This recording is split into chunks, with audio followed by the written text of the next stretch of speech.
Hello, friends. Did you know there's a tiny village in Japan where people live beyond 100, full of energy, joy, and purpose? What's their secret? It's one powerful word: Ikigai. In this summary, we're diving into the life-changing wisdom of the book Ikigai, the Japanese secret to a long and happy life. You'll discover how finding your reason for being can add years to your life and life to your years. We break down the key lessons, real-life examples, and timeless Japanese philosophies in a way that's practical, inspiring, and easy to apply. If you're ready to find more purpose, joy, and calm in your daily life, hit that like button and subscribe to Inner Drive for more powerful book summaries like this one. Chapter 1: Ikigai, the Art of Staying Young While Growing Old. The first chapter sets the foundation by introducing Ikigai as an intrinsic motivation that brings satisfaction and vitality to life. Everyone has an Ikigai, but not everyone has discovered it. The Japanese believe that discovering and nurturing your Ikigai helps you live longer and better. In Okinawa, people continue doing what they love well into their 80s, 90s, and beyond. There is no direct translation for retirement in the traditional Japanese sense, because people never truly retire from living a life of purpose. One of the key elements linked to longevity is community. The authors highlight the importance of moai, close-knit social circles where members support each other emotionally and financially. This tradition originated from agricultural cooperation during tough times and has evolved into a lifelong support system. In Ajimai, these bonds are vital and are seen as a form of collective Ikigai. The chapter also introduces the concept of the blue zones, 5 regions across the globe with the highest concentration of centenarians.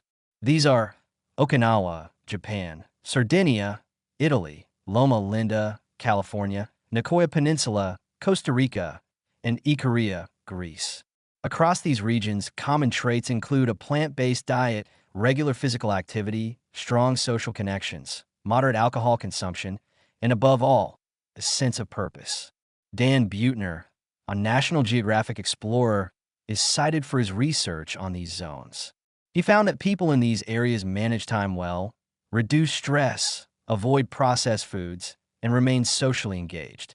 The Okinawan philosophy of hara hachi biyu, which means eating until you're 80% full, is also discussed as a practical and culturally rooted dietary approach. Meals in Japan are typically small and served in multiple dishes, which naturally promotes mindful eating. A typical Okinawan diet is rich in tofu, sweet potatoes, and vegetables, and lower in calories compared to Western diets. This, combined with regular movement and gardening, contributes to health and vitality. The chapter closes with a powerful idea: helping others can be an Ikigai strong enough to keep someone alive. And it's not only big acts that count. Even seemingly small purposes like tending a garden, participating in community rituals, or mentoring younger generations can offer meaning. Key takeaway: a meaningful life rooted in purpose, community, and healthy habits is the true elixir of youth. Chapter 2: Anti-Aging Secrets, little things that add up to a long and happy life. This chapter explores the subtle, yet powerful lifestyle choices that influence longevity. It begins with the provocative idea of aging's escape velocity, a concept proposed by futurists like Ray Kurzweil, who believe that with accelerating advancements in science and technology, humans may eventually be able to extend their lives faster than they age. However, others argue that we may never surpass the 120-year natural limit of human biology. Regardless of future technology, the chapter turns its focus to timeless practices that keep both the body and mind young. The classical concept of mens sana in corpore sano, a sound mind in a sound body, comes to life here.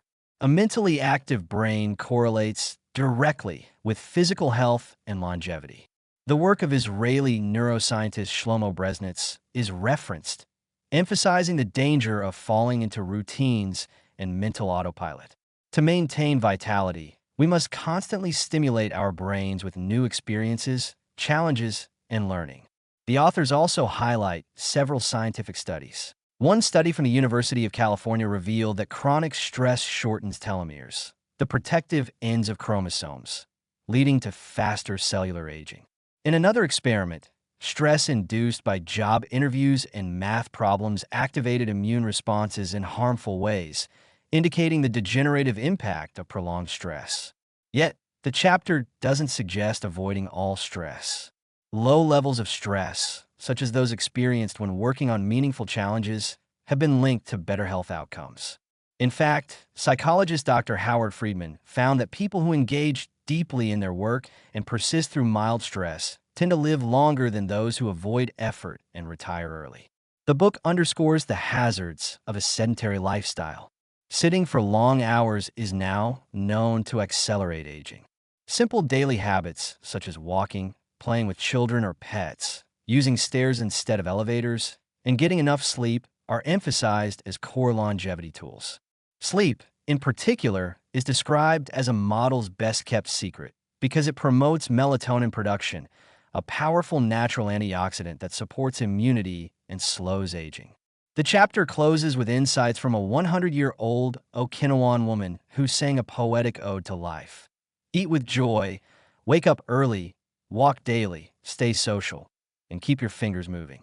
Her song reflects the spirit of Ikigai, finding joy and rhythm in the ordinary. Key takeaway: a healthy, happy life is built on small, daily choices, mental activity, movement, low stress, and plenty of rest. Chapter 3: From Logotherapy to Ikigai: How to Live Longer and Better by Finding Your Purpose.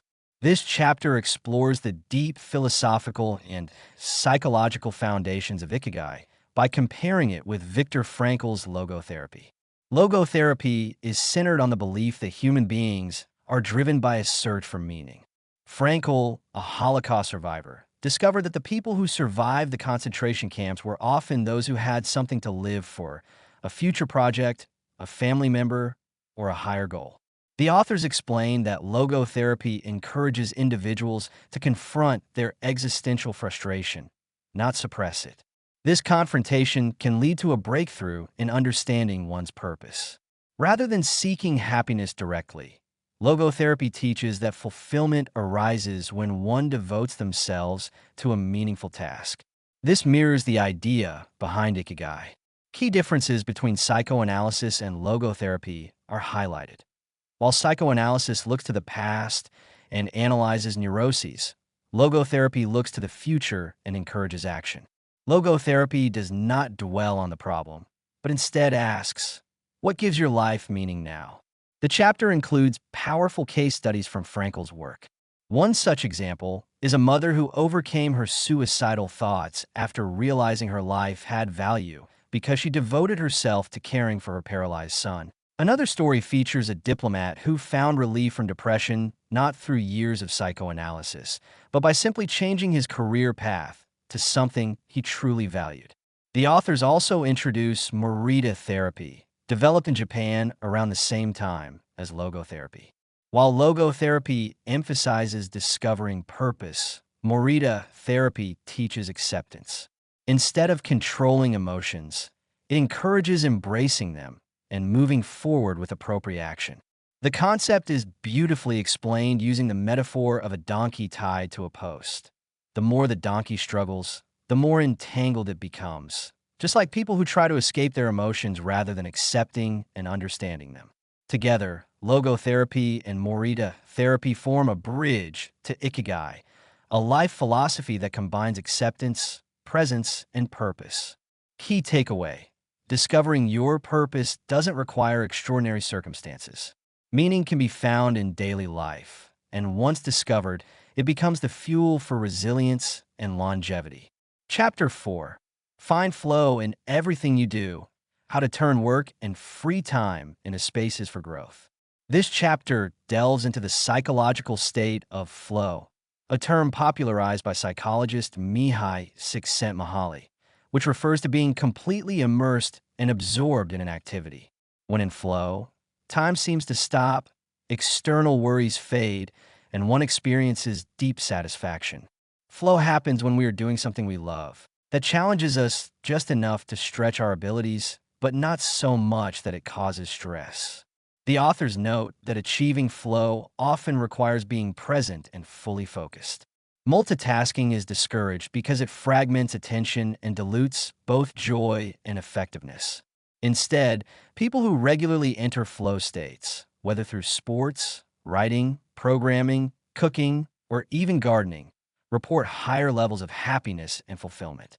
The chapter highlights examples of people who find flow in everyday life, such as an 80-year-old woodblock printer in Ajimai who continues to perfect his craft, and a sushi chef in Tokyo who treats each cut of fish like a meditative practice. These are not glamorous jobs, but they provide deep satisfaction through mastery and immersion. Flow also connects to Ikigai because both require presence and passion.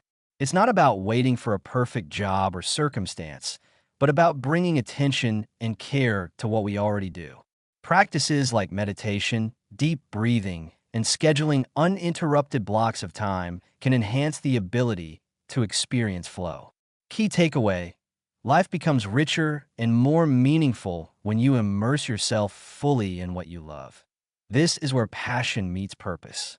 Chapter 5: Masters of Longevity. Words of wisdom from the world's longest living people. In this chapter, the authors present interviews with elderly residents of Ajimai, offering direct insights into their philosophy and daily habits. These centenarians share humble yet powerful principles. Stay active, keep a positive attitude, eat well, and never stop learning. Their lives are simple but full.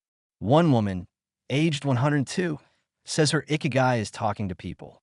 Another mentions waking early and spending time with her great-grandchildren. Their routines include morning walks, social time with friends, and afternoon naps.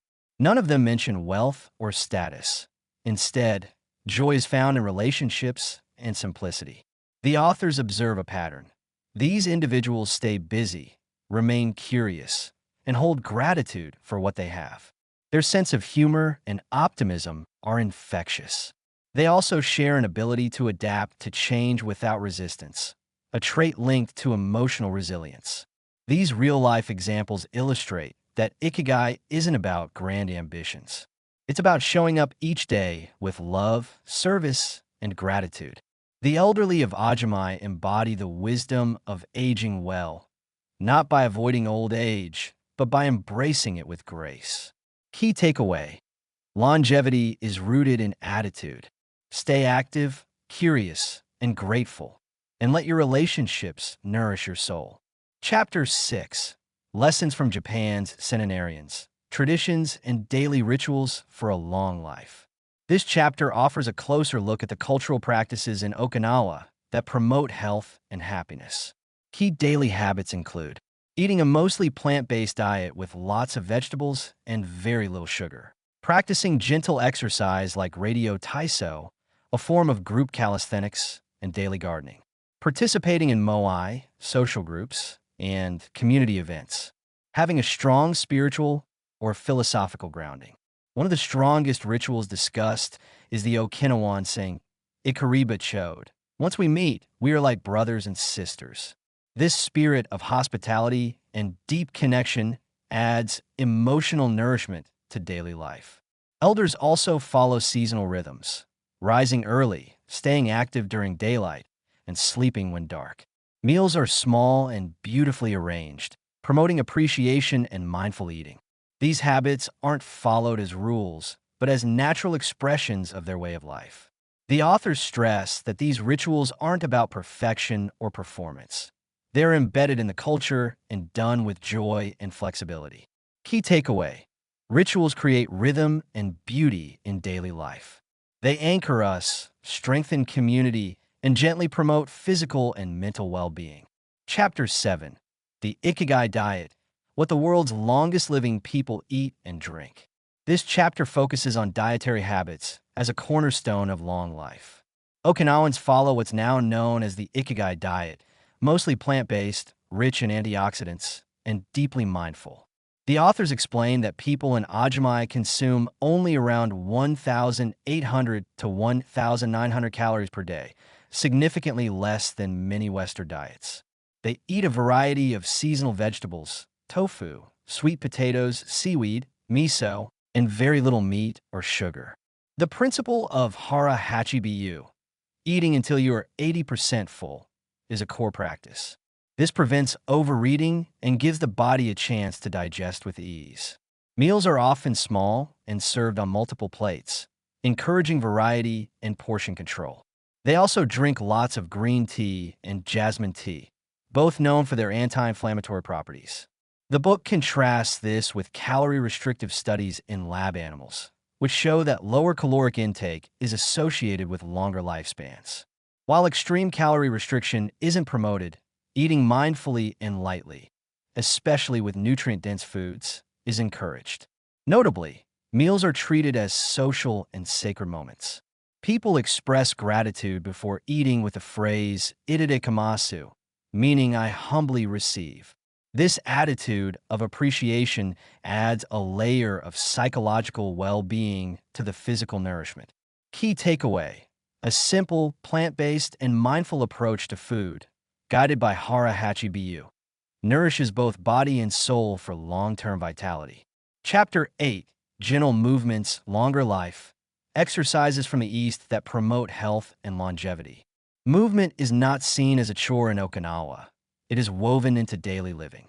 This chapter explores how gentle, continuous physical activity, such as walking, gardening, tai chi, or yoga, can prevent aging-related decline and boost emotional health. The authors observe that most centenarians and Ajumai rarely exercise in the Western gym sense. Instead, they move consistently throughout the day.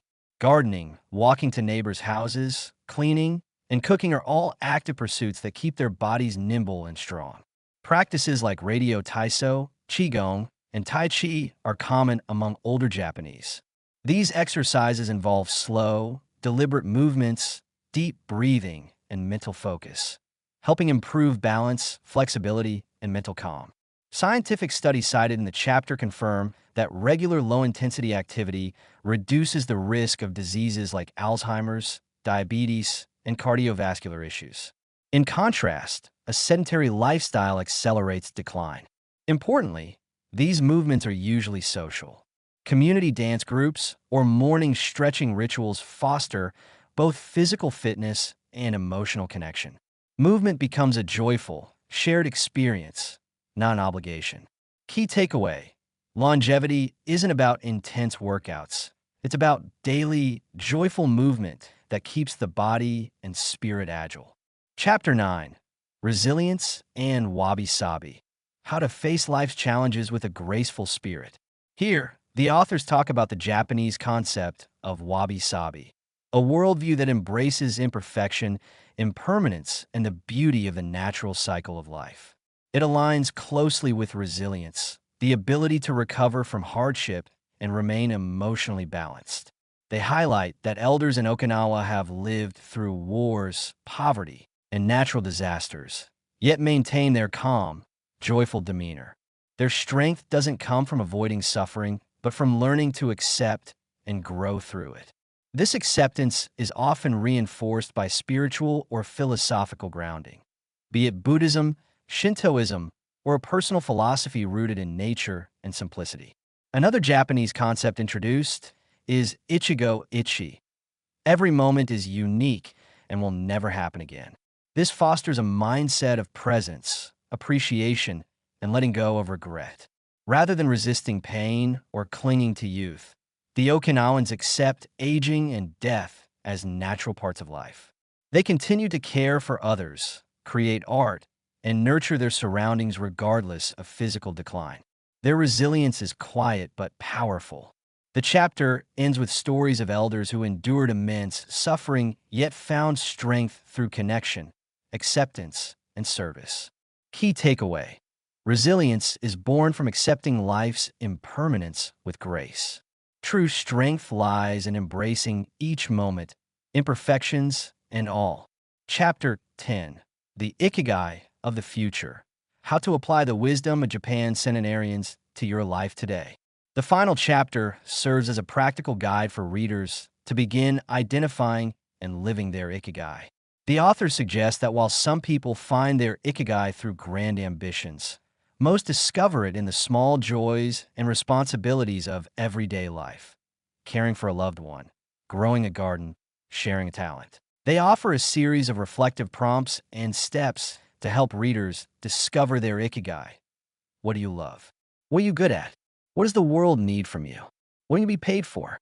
These four questions, representing passion, mission, vocation, and profession, help create the classic Ikigai Venn diagram. Rather than chase perfection or passion alone, the chapter encourages balancing joy, usefulness, and sustainability. You don't have to quit your job to follow your Ikigai.